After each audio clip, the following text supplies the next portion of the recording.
Okay, pero bago ako pumunta sa special provision, hindi pa po nasasagot yung tanong ko. Ano po ba yung pinropose nyo na 9 billion? Ano po ang composition ng 9 billion na pinropose po ninyo? Madam Sponsor, Madam Speaker, Mr. Sponsor, kasi I think it has to be put on record. Wala pong data center sa Pilipinas. Lahat ng data po natin nasa ibang bansa. Kawawa naman po ang data ng ating bansa if even our government records are not with us. Naku po, Congresswoman Bernadette Herrera, tinagdad ng katanungan si Vice Chairperson of the Committee on Appropriation Luis Campos Jr. Kahina-hinalang mga maliliit na proyekto, bilyon-bilyon ang pinondo. Pero bago ang lahat, maaari kayong mag-subscribe para maging updated sa mga issue at bagong mga balita. Pinaulanan nga ng mga katanungan si Vice Chairperson of the Committee on Appropriation Luis Campos Jr. nitong si Congresswoman Bernadette Herrera tungkol sa mga kahina-hinalang proyekto na bilyon-bilyon ang nakalaan. Tanong ni Herrera, bakit umabot sa ganyan kalaking halaga sa ganyang proyekto lamang? Mr. Speaker, walang maibigay na sagot. Panoorin ang susunod na detalye. Madam Speaker, I move to recognize Representative Bernadette Herrera of Party List Bagong Henerasyon for her interpellation. The Honorable Bernadette Herrera is recognized for her interpellation. Thank you, Madam Speaker. Good morning to the DICT family, Mr. Sponsor. My first question, Madam Speaker, Mr. Sponsor, but for the record, I'm one of the authors of the Free Wi-Fi Law, kaya medyo ito po yung favorite topic ko when it comes to DICT. Number one, ulitin lang natin, how many access points do we have right now existing? Madam Speaker, it's at approximately 13,700 access points for free Wi-Fi. How many? 13,700. 30? 13,462. Is that correct? Yes, Madam. 13,400. Yes, 13,462 active sites. Okay. And if I recall, when I questioned during the pre-plenary, yung 2.5 billion na ibinibigay sa atin year in, year out for the free Wi-Fi can maintain only until 5 months yung ating free Wi-Fi sites na access points. In Is that correct? subscription fees, no In subscription. capital outlay, Madam Speaker. So what happens pag hindi nasundan yung 2.5 billion na binibigay sa atin after 5 months? Mapuputol po. Para pong subscription ng cellphone yan. Pag hindi niyo po binayaran, mapuputol. So putol po. So for the record, yung 2.5 billion na binigay sa atin under the SUF fees ay mapuputol ang free Wi-Fi na binibigay natin sa ating mga kababayan. Tama po? Tama po, Madam Speaker. Madam Speaker, if I'm not mistaken, nabigyan ulit tayo ng another 3.6 billion and I would like to thank DBM for adding 3.6 billion. Pero dito po sa 3.6 billion, ilang buwan po may extend yung ating 13,462 sites? At the most, Madam Speaker, until maybe February of 2025. Until February 2025. Meron po ba tayong makukuhang new sites with additional 3.6 billion? Uulitin po, Madam Speaker, wala pong capital outlay yan. Yan po ay just to maintain the subscription of our free Wi-Fi sites, Madam Speaker. So with the 2.5 plus 3.6, it's good enough to maintain our access points as of this time? Until the end or early 2025, February? Yes. Before the end of the first quarter of 2025, hopefully. So, paano po kaya yung hinihingi sa atin ni Pangulong Bongbong Marcos na magkaroon ng talagang makatotohanang free Wi-Fi? Ano po ang nakikitang solusyon ng DICT? Magkano po ba ang kailangan ng DICT para naman magkaroon tayo ng mas marami pang access points at maging makatotohanan yung free Wi-Fi at matupad ang kagustuhan ng ating mahal na Pangulong BBM?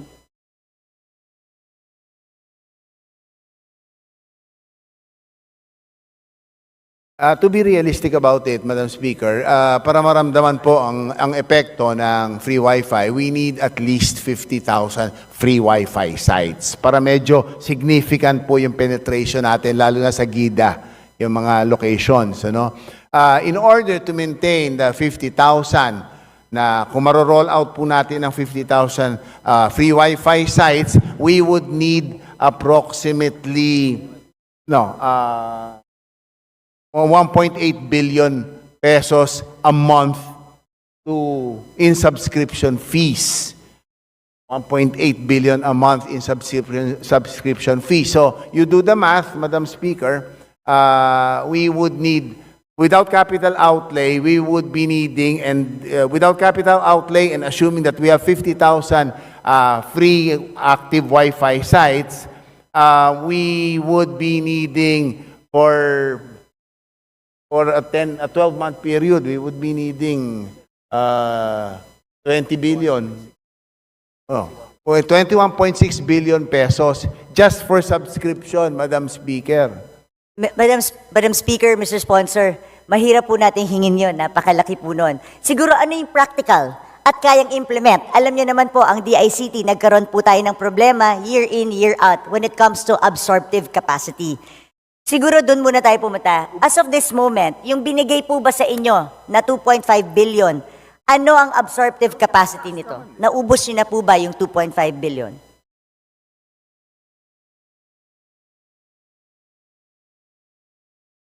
Ang magandang balita po, for the first time, we breached 90%. We are now over 91% for the absorptive capacity of our free Wi-Fi program, Madam Speaker. This is for the 2.5 billion. Yes. What about the 3.6 billion?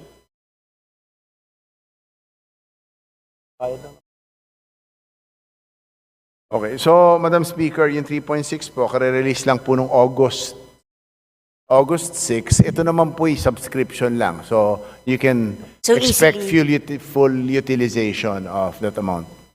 Okay. Magkano po ang request ng DICT sa DBM for the year 2025 from the spectrum usage fees? Ang hiningi po natin ay 9 billion, Madam Speaker. 9 billion. Ano po ang breakdown ng 9 billion? Ano po ang magagawa nitong 9 billion? What programs are these?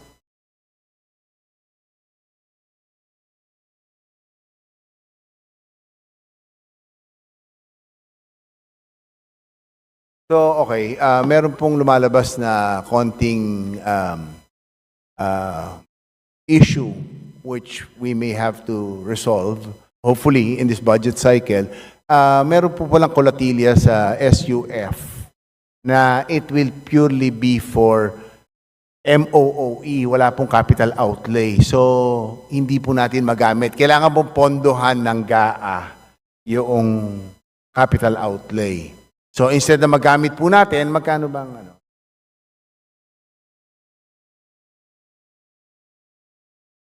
Meron po tayong certified na 37, certified so hindi pa ho updated to. Meron po tayong certified na nearly 38 billion pesos from 2018 to the current, as of July 31, 2024, na meron po tayong certified na cash na 38 billion halos in spectrum users fees accumulated.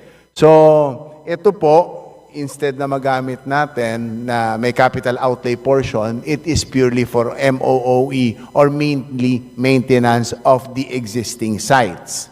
For us to be able to put up additional sites, we have to secure funding from the GAA, Madam Speaker. Madam Sponsor, Mr. Speaker, Madam Speaker, Mr. Sponsor, I think that's the reason why we put up a special provision in the GAA of 2024. Is that correct? To actually correct or at least temporarily for that particular year, maayos natin yung sistema at magamit natin yung pondo. Tama po yun, Madam Speaker. So if we introduce the same provision, special provision, then pwede nating magawa yung hinihingi ng ating Pangulo na magkaroon ng mas marami pang free Wi-Fi sites sa ating bansa? Definitely, Madam Speaker. We may not hit what is optimal, but we can definitely move by leaps and bounds, Madam Speaker. So yung previous special provision is something that we can put again in the 2025 GAA?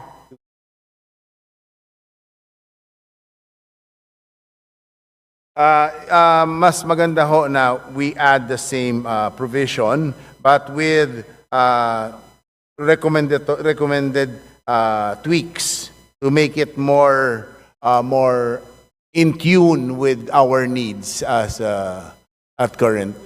Okay, pero bago ako pumunta sa special provision, hindi pa po nasasagot yung tanong ko. Ano po ba yung pinropose nyo na 9 billion? Ano po ang composition ng 9 billion na pinropose po ninyo?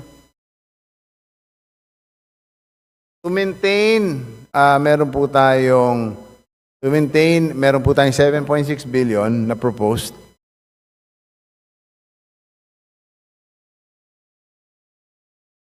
Hindi.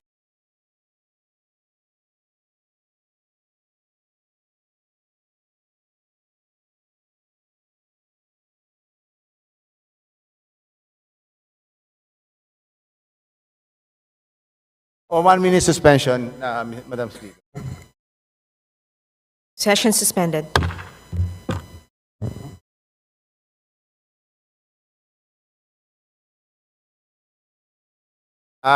Madam Speaker. Session resumed. Okay. Yes, Honorable Castro, you may proceed, Honorable Campos. Just to maintain the existing, we proposed 7.6 billion pesos, Madam Speaker. And to be able to put up more Wi-Fi sites, ang mangyayari po, yung 2.4 billion would be in subscription na kasama po yung Wi-Fi sites na ang magtatayo po yung telco, Madam Speaker. Parang cellphone. So, additional 9 billion yung pinropose nyo, ang nabigay is 2.5. So, kulang nung 7. That's what you're saying. Yes, Madam Speaker. What do you mean using telco sites? The towers? Ang prinsipyo po ay parang subscriber ka ng Globe. Bibigyan ka ng Globe ng telepono, babayaran mo yung subscription fee, naka-lock-in ka po for 2 years. Basically the same, Madam Speaker. Parang yun yung SIM card ng bayan program. Okay. So, ito yung ginagawa sa ibang bansa. That parang you make use of the existing towers of the telcos and then you buy the capacity. So, instead of subscription, we buy their capacity dahil hindi nagagamit yung kanilang towers. Is that correct? Tama po yun, Madam Speaker. Okay. Madam Speaker, Mr. Sponsor, how much is the balance right now of the SUF? Ito.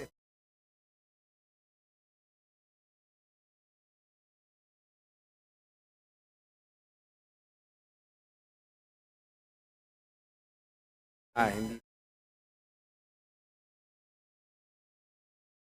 Okay, ganito po. Ang certified by the Treasury of NTC na pumasok sa Treasury ng bansa from fiscal year 2018 to July 31st of fiscal year 2024 ay pumapalo po ng 37.97 billion. Pero currently with all the drawdowns, etc., we have approximately 22.8 billion pesos available funding, Madam Speaker. This is as of what date? Kasi dito sa BSF, as of December 31, 2023, the balance is 24,719,695,000. So what date are we talking about?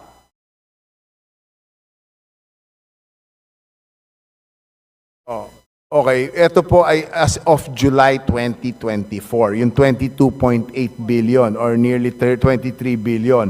Pero since pumasok po ang 3.6 billion na galing sa DBM, marahil ito po yung mababawasan ng amount na yon, yung 3.6 billion. That's why it became mga 22 billion plus the revenues that came in for this year, which hasn't been hindi pa po certified. kasama yon. Hindi pa po kasama yung pumapasok from July 2024 to current. Okay, because the projected revenue for 2025 is around 4.3 billion. Is that accurate? How much do we have in revenues every year from the spectrum users' fees? Everything being static, wala po tayong variant. Revenue lang, revenue. Revenue would be about 6 billion. So 6 billion. Yeah, yun ang so yung expect- 22 billion natin reflected the deduction of the 3.6 pero pwedeng hindi pa na-reflect yung inflow of the 6 billion expected. We have to verify if the 22.8 already reflects the deduction of the 3.6 billion. So, that's medyo hindi pa natin masagot categorically yon. So, give or take 3.6 billion po yung 22.8. Pero tama po ang kagalang-galang na Congresswoman BH na hindi pa po na ipapasok dito yung pumasok sa spectrum users fees from July 2024 to the present. Madam Speaker, ito po, makatotohanang tanong lang po sa DICT. Pag po ba, tinulungan po namin kayo dito sa Kongreso na makuha yung additional 7.7 billion, hindi po ba naman kami mapapahiya?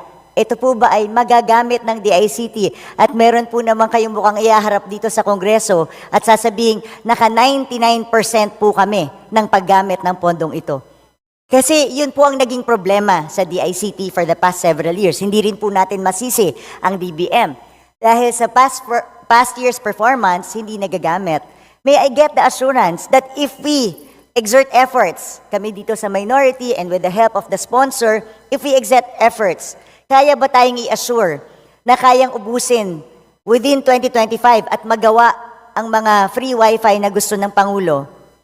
Can we get that assurance from DICT? With the proper funding, definitely, we're working towards the full utilization of the budget. Naiintindihan ko po ang sinasabi ng ating kagalang-galang na Congresswoman BH dahil ako din naman po at siya ang nagbabalitaktakan sa budget ng DICT mula nung previous Congress. But the trend is really, the utilization trend is really going up and we're hitting our benchmarks. And baseline utilization rates. So we are working on full utilization and given the proper funding, the DICT commits to deliver what is not only promised, but what is necessary for our citizens in terms of internet penetrability and connectivity, Madam Speaker. Madam Speaker, Mr. Sponsor, basta hindi po tayo mapapaya, but I would like to put on record that out of dito po sa sinabi sa pinasabit sa akin, they requested 9.8 billion. They were given 2.5 billion. And I'd like to put it on record that more or less, the balance of the spectrum users fee right now, siguro nasa mga 25 billion, give or take, at the end of the year. Siguro naman po, yung additional 7 billion, konting bawas lang po dun sa 25 billion na spectrum users fee. I'd like to put on record na kami po, sa minority, this representation is really requesting the DBM to sana ma-release po itong 7 billion na nire-request para naman magkaroon ng makatotohanan na free wifi sa ating bansa. Because the 2.5 billion na nirelease ngayon ng DBM for the 2025 will just cover the maintenance of the existing sites for 5 months. 5 months only. And then pag dinagdag yung 3.6, matatapos lang for 1 year ang maintenance ng free wifi. Wala pong bagong sites or access points na mabubuo from there. Kaya yung nire-request po na panibagong pondo is actually for new access points or dun sa new SIM card ng bayan na program ng DICT. Tama po ba, Madam Speaker, Mr. Sponsor? Tama po, Madam Speaker. So sana po tulungan tayo, Mr. Sponsor. Baka pwede po through you, Madam Speaker, Mr. Sponsor, baka pwede po nating pagtulungan na ma-request natin na mag-release pa sana ang DBM mula sa spectrum users fee. Again, I would like to put it on record that the spectrum users fee, nagpasa po tayo ng batas, yung free wifi law po natin, pinasa po natin to earmark the spectrum users fee specifically to be used for the free wifi program only. Kaya kung 7 billion lang naman pong additional out of the 25 billion existing that we have right now, I would like to put it on record na sana po mapagbigyan po ito ng DBM with the help of the sponsor. Mr. Sponsor, may I seek your help on this? Madam Speaker, Mr. Sponsor. Definitely, Madam Speaker. For the next, para naman magkaroon ng yung doon tayo sa special provision, Mr. Speaker, Madam Speaker, Mr. Sponsor, yung special provision na nakasulat sa atin before, Free Public Internet Access Fund, in addition to the amounts appropriated herein, 2.5 billion shall be used to provide financing of the implementation of the Free free public internet access program, including ICT infrastructure such as backbone, middle mile, and last mile ICT infrastructure, construction of towers, data centers, assets, and services as may be determined by the Department of Information and Communications Technology or DICT, sourced from the spectrum users' fees collected by the National Telecommunications Commission, constituted into the Free Public Internet Access Fund under the management of DICT in accordance with Section 17 of RA number 10929 for the following purposes with their corresponding amounts, A, B, and etc. etc. Meron pong additional kayong idagdag dito, Madam Speaker, Mr. Sponsor? Madam Speaker, meron pong proposal ang DICT. So I think ang pinakamaganda ho niyan ay pagbanggain natin ang proposal ni Congresswoman BH, and we will pick out the most optimal combination para po ma-implement natin ang proyekto, which is the baseline of all this. Madam Speaker, Mr. Sponsor, dun sa sinasabi nyo kasi na amount a while ago, pag tinitignan ko yung 50,000 access points, medyo hindi rin sustainable para sa atin na nagsusubscribe tayo year in, year out sa ating mga telcos. Kasi kung sinasabi mo nga 20 billion, the thing that you mentioned, if we have 50,000 access points and we have 20 billion in subscription fee, kahit meron pa tayong spectrum users fee, it will not be enough to maintain and for it to be sustainable. Kaya I'm happy that we have this capacity purchase as another thing in yung ating National Broadband Plan. Ito po ba yung pwedeng maging alternative para naman maging sustainable? We cannot afford to be subscribing year in, year out also to have free Wi-Fi in the country. Madam Speaker, Mr. Sponsor. Madam Speaker, with the good BH Herrera, repeat the question. Okay. You mentioned a while ago na para magka 50,000 access points na hinihingi natin, medyo mataas ang pondo dito. Maintenance pa lang, nasa, you mentioned 12 billion or 20 billion? 20. 20 billion. Eh kahit may SUF po tayo, 20 billion every year, hindi po yun makatotohanan para sa atin. So ano bang alternative natin? Aside from the capacity purchase, what is an alternative para naman maging totoo yung free Wi-Fi program natin? Because hindi rin kayang i-sustain ng SUF ito if we are subscribing.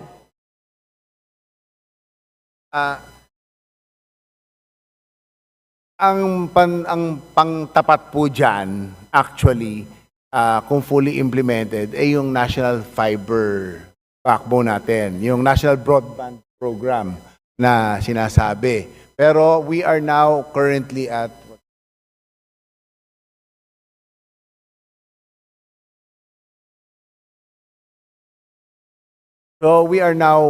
fully operational sa Phase 1. Phase 2 and Phase 3, the DICT commits to be able to finish by the end of the year. We can shift to the national fiber backbone to supply the free Wi-Fi dahil nga at its current state na we're paying subscription fees, it is not sustainable. So, And to add to that, pag po nag-lapse yung subscription at na-terminate, Madam Speaker, the National Procurement Act takes over. So we have to go through the bidding process again, which takes time. That's why initially during the the budget briefing, this representation was suggesting that we have a critical level na once we reach maybe 70% utilization of the 2.5, the DBM will automatically, without express demand from the DICT, download already the balance. Madam Speaker, Mr. Sponsor, if I may interrupt lang, but that's the point eh. Iba kasi yung programa within the proposal. So hindi pwedeng simultaneous kasi may ibang programa submitted out of the 9 billion. Iba yung maintenance, iba rin yung capacity purchase. So I think hindi pwedeng, I agree with you doon sa pagdating sa 70% doon sa maintenance ng sites. But dun sa other programs that's being proposed, I think it has to be given simultaneously. And I think that is something that I would like to put on record kasi hindi natin mapagsasabay-sabay yung mga programa if we will wait for the consumption of that kahit na ibang programa siya. Because remember, you told me 2 programs in the free Wi-Fi in the one that you submitted. So, yun lamang po yun. And I think that is the reason also why importante yung ating special provision. Is that correct, Madam Speaker, Mr. Sponsor? Yes, definitely, Madam Speaker. That's where once we will harmonize the proposal of Congresswoman BH and the proposal of the ICT as an agency to the special provision, and again, to come up with the optimal mix so we can have what is the best. Madam Speaker, Mr. Sponsor, I just have one concern when it comes to the construction of towers. Like you said, baka kasi hindi sa maximize use of spectrum users fee natin if we will construct, if there are existing towers naman available. I think there are a lot of towers na hindi nagagamit, like was mentioned earlier. So, I would just like to put on record that it's better to maximize the use of existing towers that are not being used by current telcos right now kasi hindi economical for them. Maybe it's something that we can really take a second look at. Sa kasalukuyan po, Madam Speaker, pinag-aaralan na yung mga revisions sa Common Tower Policy to make it more useful to the free Wi-Fi program and to other programs of the government pertaining to this. Yes, Madam Speaker, Mr. Sponsor, because I see the value in making maximized use of the spectrum users fee. And if we have existing towers right now not being used because hindi lucrative para doon sa private sector to use, then yung government can actually come in and make use of those just like the best practice in other countries eh. Marami po kasing towers ngayon na nagkalat sa ating bansa na hindi nagagamit kasi walang nagsusubscribe. So ang ginawa ng mga private telcos, sinut down nila ito. And I think ito yung magandang paraan because the towers are there already, then hindi na tayo gagastos, then we can make use of that para magkaroon tayo ng mas marami pang free Wi-Fi sa ating bansa.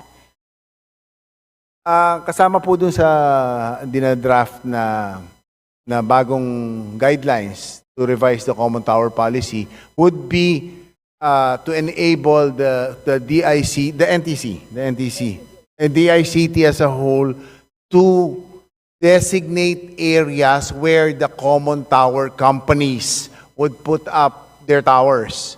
So it does not necessarily have to be in a high population density area. And as much as possible, we can have a balance between GIDA at saka mga urban areas. Actually, Madam Speaker, Mr. Sponsor, ang sinasabi ko nga, there are existing towers na hindi nagagamit. Baka pwedeng pasukin ng DICT na gamitin natin. Kasi sayang yung pera. Ginawa na to eh. I think we can make the most out of it by tapping those towers that are not being used right now. Para, again, I think this is the fastest that I see na pwede. And yun yung sinasabing capacity purchase because this is what's happening in other countries. Okay. It's a partnership really with the private sector and government. Madam Speaker, yan po yung SIM card ng bayan. Okay. So, bubuhayin po yung mga low revenue generating tower assets ng telcos at ng common tower companies at isa-subsidize natin by subscribing. Yan po yung component dun sa 9 billion na 2.4 billion. Yan po yung SIM card ng bayan, Madam Speaker. So yun po yung sinasabi ko, Madam Speaker, Mr. Sponsor. Iba po yung programa kasi to maintain the access points. Iba yung SIM card ng bayan. That's why hindi pwede yung sinasabi mo na after maka 70% dito at saka palang i-release yung kabila. Dapat simultaneous ang release. That's why I would like to put it on record that this is something na within the free Wi-Fi program, magkaiba yung programa. Hence, dapat ma-release yung pondo ng sabay sa DICT. Madam Speaker, Mr. Sponsor, yun lang po. I would just like to put that on record. To my next question, next topic, yung national data centers natin.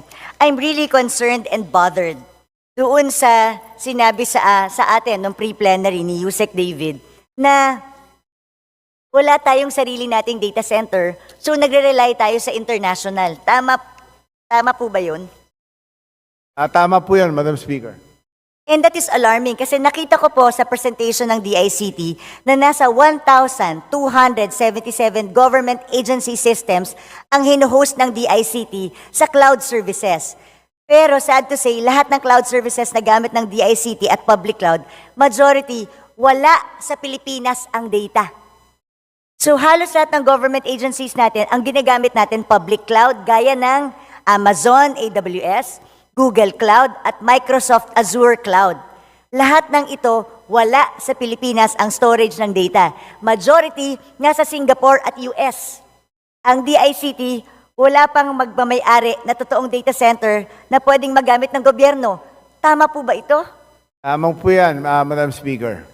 Para mukhang tayo lang yata sa Pilipinas ang gobyerno na walang pagmamayari na data center. Sa ibang bansa, mas importante ang records at datos na ito ng mga mamamayan. May ni-request po bang budget for data center? Ang DICT? Meron po 4 billion. Magkano po ang naibigay, Madam Speaker, Mr. Sponsor? 750 million po ang naibigay. Yung 4 billion, ilang data centers dapat yon? 3 data centers po yon. Kaya yung 750 million, kulang po sa isa. So, hindi po natin matatapos yung kahit isang data Were center. you able to explain this to DBM, Madam Sponsor, Madam Speaker, Mr. Sponsor? Kasi I think it has to be put on record. Wala pong data center sa Pilipinas. Lahat ng data po natin nasa ibang bansa. Kawawa naman po ang data ng ating bansa if even our government records are not with us. So I would like to put on record na sana po, Mr. Sponsor, again, maibalik naman po sana natin yung 4 billion ba, pag binigay, magagawa ba ang data center? Yun muna, kasi yung absorptive capacity ng DICT ang problema na naman natin dito. Definitely, Madam Speaker, kaya po na maitayo yung 3 data centers with the amount requested, Madam Speaker. Hindi po tayo mapapahiya, Mr. Sponsor. I mean, this is important, yes. Pero kahit ibigay naman sa inyo, hindi nyo naman magamit, kawawa rin naman yung ibang ahensyang nangangailangan nito. So ano po ang makatotohanan na mai-implement na data center ng DICT? Para lang po alam ng ating mga kasama sa Kongreso. Actually, I was informed by the DICT na nagko-conduct na po sila ng soil testing for the possible locations and data centers. Pero to be more circumspect, Madam Speaker, about the request for funding, kahit 2 billion po for the first phase ay masisimula na ang ating data centers. Ang completion po niyan, magtatagal naman. So, pwede na po tayo dun sa susunod na budget cycle, Madam Speaker. So, Madam Speaker, Mr. Sponsor, 2 billion. At dahil ina-amend natin yung special provision, kung hindi tayo mabigyan sa GAA, pwede pa rin tayong kumuha doon sa spectrum users fee. Tama po Your ba? last question, Honorable BH. Dahil nakalagay naman doon, data center. Is that correct? Tama po yun, Madam Speaker. Okay, maraming salamat. I'd like to put that on record. Last na lang po, ang hihingin ko lang po, yung solo parents database, nasa batas po ng solo parent law. Can I get the commitment from the ICT that they will now do the solo parent database as per RA 11, as per the Solo Welfare Act? Solo Parents Welfare Act. Definitely, Madam Speaker, the ICT commits to that. Maraming salamat, Madam Speaker, Mr. Sponsor. Pagtulungan po nating mailagay